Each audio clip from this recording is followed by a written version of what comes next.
টানা বৃষ্টির পরে কবুতর ঘাটটি অনেক নোংরা হয়ে গেছে, যার কারণে আজকে চলে আসলাম পরিষ্কার করতে।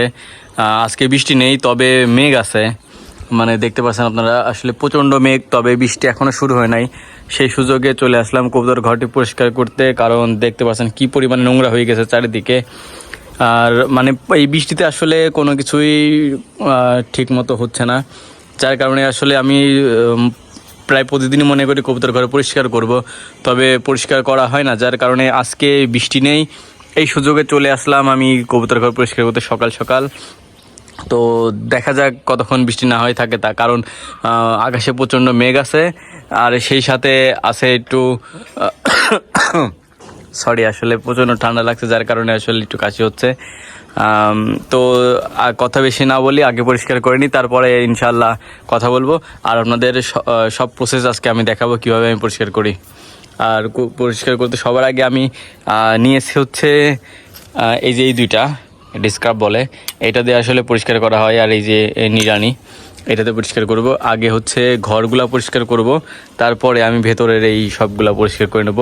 অনেক শ্যাওলা পড়ছে, এই শ্যাওলাগুলোও পরিষ্কার করব, আর এই যে ধানের যেই নোংরাগুলো আছে এইগুলাও করব, কারণ তাছাড়া এরা অসুস্থ হয়ে যাবে এই নোংরার ভিতর থাকতে থাকতে। সবগুলোই দেখেন কত সুন্দর এবং সুস্থ সবল আছে। এই যে নতুনগুলা কিনছি, ওই যে ওইটার সাথে এই যে ওইটার সাথে আমি এই যে ওইটার জোড়া দিব। তো দেখা যাক জোড়া নেই নাকি, আগে এটা পরিষ্কার করে নিই, দেন আমি ঘরে ওদের আটকায় রাখবো। মোটামুটি পরিষ্কার করা কমপ্লিট। আসলে অনেকক্ষণ লাগলো পরিষ্কার করতে, অনেক বেশি নোংরা হয়েছিল। আর এই যে কালচে হয়ে আছে, এটা আসলে ছাদের কালারই হয়ে গেছে এমন।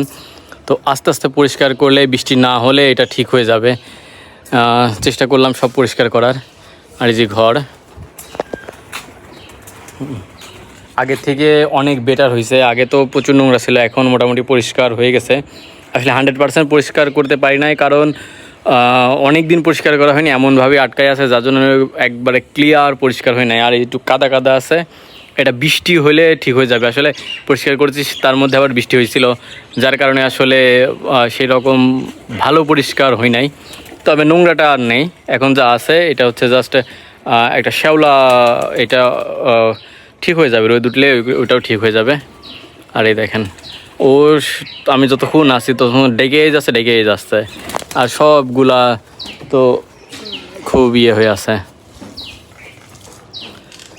ওইটা ঘরে চলে গেছে, আর এটা মাছের এটাও পরিষ্কার করবো, তবে আজকে না, আজকে হচ্ছে নিচে কাজ করবো একটু, এটা ইনশাল্লাহ আগামীকাল পরিষ্কার করব। এখন যাব হচ্ছে নিচে গিয়ে আপনাদের একটু দেখাই। এইখানে একটু পরিষ্কার করব, এখানে হচ্ছে মাছ ধরার জন্য একটু পরিষ্কার করব, আর আমার ওই জায়গাটা একটু পরিষ্কার করব, ওই যে ওইটা, যাতে ওখানে ওই মাছ ধরা যায়।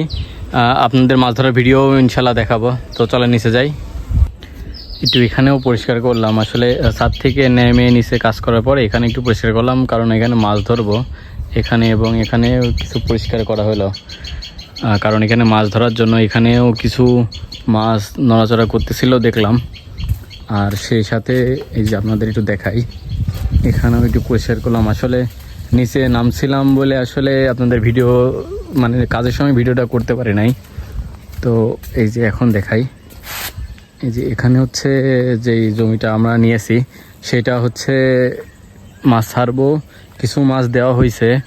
ওই যে এখানেও পরিষ্কার করলাম, আর এখানেও একটু মাছ ধরার জন্য পরিষ্কার করছি।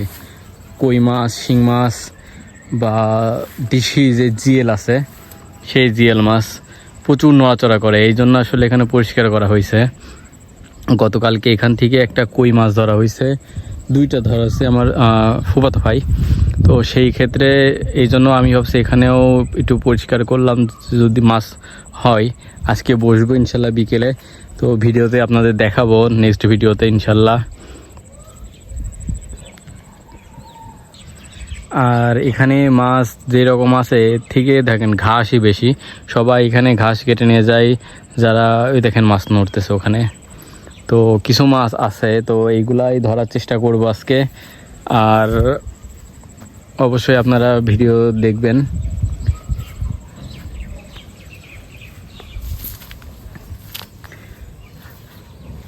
এই আর এই সাইডে তো পরিষ্কার করেছিলাম নেট দেওয়ার জন্য, আসলে নেট দিতে পারি নাই, পানি প্রচুর পরিমাণে হয়ে গেছে, এখন প্রায় মাজার উপরে পানি।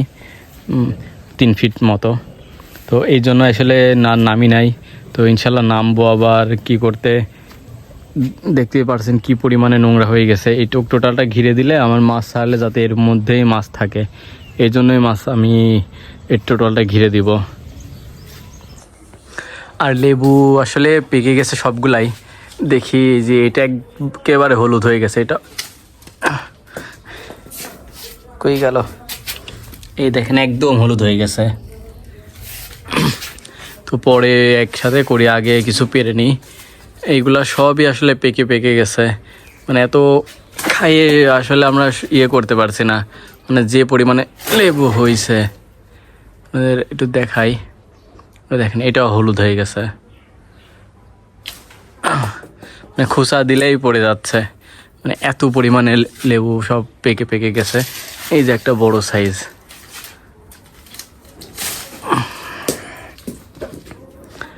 তো মাশাআল্লাহ, আপনাদের বাসায় লেবুর কি অবস্থা? যতটুকু শুনলাম সব জায়গায় লেবু এবার প্রচুর পরিমাণে হয়েছে। তো আপনাদের ওইদিকে কেমন হয়েছে অবশ্যই আমাকে কমেন্ট করে জানাবেন। আমার গায়ে এসে লাগছে, এই দেখেন। আর এই যে এইগুলো আবার ছোটো ছোটো হয়েছে, মানে একদিকে পাকা আর একদিকে আবার নতুন করে হয়েছে সব। এই দেখেন এইটাও পাকা।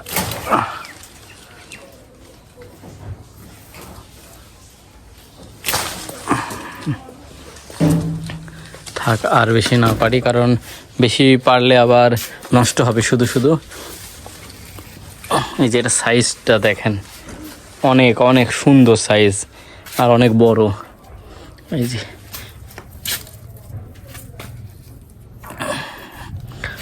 5টা আর 2 6টা লেবু হাতে আমি উঠাইতে পারছি না, তাহলে বোঝেন কত বড় সাইজ। ওই দেখেন,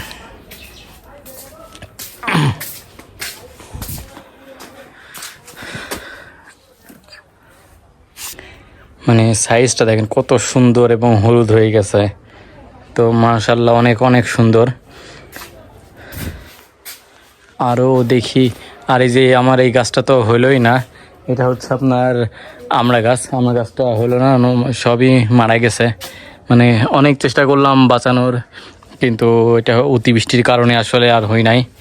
তো যাই হোক, ইনশাল্লাহ এর নেক্সট, এখন তো আর আমড়া গাছ সেরকম ভালোটা পাওয়া যায় না, পাওয়া গেলে অবশ্যই এবার হচ্ছে আবার নিয়ে এসে লাগাই দিব। দিয়ে কালকে নার্সারিতে যাওয়ার চেষ্টা করবো ইনশাল্লাহ। আর এখন হচ্ছে মাছ ধরবো, তো মাছ ধরার ভিডিওটাও ইনশাল্লাহ আপনাদের দেখাবো। তো ভিডিওটি কেমন লাগলো অবশ্যই সবাই কমেন্ট করে জানাবেন। আর যারা আমার চ্যানেল নতুন অবশ্যই চ্যানেলটি সাবস্ক্রাইব করবেন। আর ইউটিউব ফেসবুক পেজ থেকে দেখলে অবশ্যই পেজটি ফলো দিয়ে দিবেন। ভালো থাকবেন, সুস্থ থাকবেন, আল্লাহ হাফেজ।